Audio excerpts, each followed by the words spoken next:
here with this model my grandpa built. I'm calling it the G-Paw High Wing. Running a 10.7 prop. I believe this is a Sig model. 2200 milliamp 60C 3S battery. Got a little voltage alarm. Turnigy. Looks like a 1200 DST 1200. Not sure how many kV that is. It's 1200 kV, I'm assuming. But anyway, just a rudder and an elevator. If it flies worth a darn, then I'll go ahead and put in some ailerons. Okay. That's what ready means.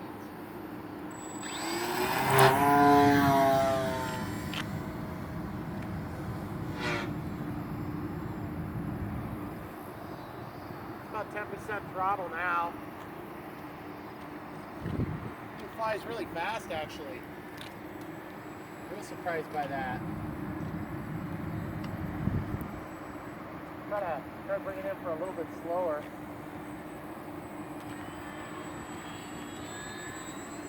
And guys, the way I fly rudder airplanes like this with that high dihedral is I just mix my rudder and aileron 100% and leave it on all the time. And then really, like, your brain just kind of uses both the way that you're used to. If you're used to flying a 4-channel plane, it's a good trick. Well, this thing has tons of power. It's like crazy. Real easy flying so far. We got about a 10-mile-an-hour wind here. About 30% throttle here, just tons of excess power. Not really having any problem whatsoever controlling it. I do feel a little bit like it's kind of fast. Like that's no power. I just want to see how she glides. Got plenty of elevator authority and rudder authority to kind of control that thing. Because guys, my next step is, like I said, to put in some ailerons, and I'm sort of tempted to do the full aileron and flaps, just because it's kind of a cool plane.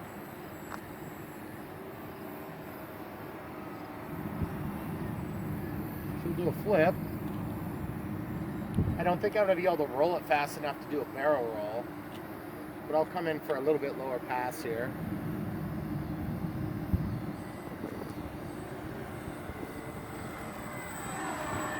It's a pretty plane, real pretty. I think the tail dragger landing gear just has like a bent piece of wire that protrudes from the leading edge of the rudder, the mobile part of the rudder right off the vertical stabilizer. But I may end up taking that off and putting in a more firm, springy wheel. Just because I like to have control over these things when they're on the ground. Boy, it rolls like almost like it's got ailerons. Very surprising. Never flown a 3-channel that flies with so much roll control. It's very weird. But with that high dihedral, it really just, I guess it's called a trainer for a reason. And I have a sneaky suspicion this thing would fly for a really long time. Just for the simple fact that it's got a 2200 milliamp battery in it. And the other thing I want to figure out is, you know, how is this thing going to handle the heat? Is it going to heat up the ESC? I am not 100% certain of the size of ESC I used, but I think it's about a 20 amp ESC. Got a 5 amp BEC, or excuse me, a 2 amp at 5 volt BEC, of course. So if that tells you anything, it might be an 18 amp. For that motor. But either way, she's sure flying good at 50% throttle. It's kind of like unbelievable how good it's flying. Full throttle. Limited on the up elevator. My grandpa had used a pulley system that goes through a plastic channel. And then basically, oh, by the way, guys, we got a 5-minute timer on this thing. So.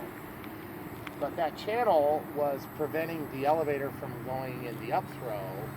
So I had to go in and cut that a little bit. I think that's why I had such a hard time flying it the first time. Plus, I probably sucked at flying. But some combination therein.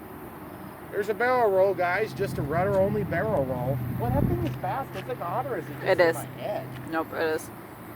Because like I feel like we're spinning around and I'm making a pretty darn big loop. I want to see how this thing glides, like for a final. What a pretty plane, though. I mean, really, it's beautiful. The other thing, guys, I've noticed is, you know, in flying these balsa planes, if you have the least amount of oscillation, they will just vibrate and make all sorts of noise. That was my 5-minute timer, guys. You know, knowing that this thing will glide so well makes me confident that we can run it for quite some time longer. But one of the things I'd like to do is maybe just get it down, check the EFC and everything. That was me trying to do a roll and then realizing not probably the best time of day to do it. The other thing I want to do when I put ailerons on this, which I don't know, maybe I'll just do like a near full length aileron, and then I can run some flaperons to give me some extra drag for landings and everything. But I mean, if I had that extra control from the ailerons, this thing would fly awesome. It already flies really good.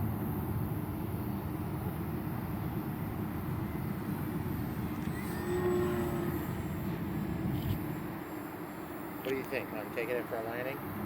Try it. Okay, you're going to need to get out of the way then.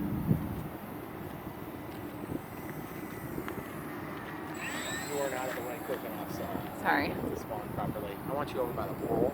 Okay. And then I'll stand out just a little bit from that. Okay. You can jump to the other side there. I'm doing the right angle for landing. That wind is pretty much out of that direction. So.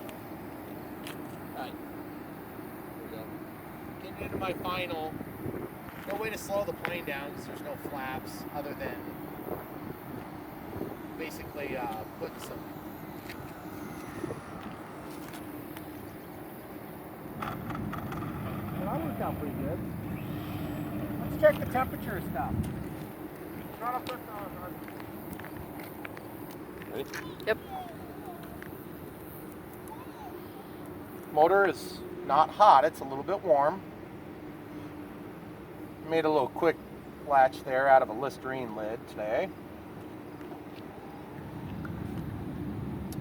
Doesn't look like I'm getting any complaints from my electronics in here for temperature.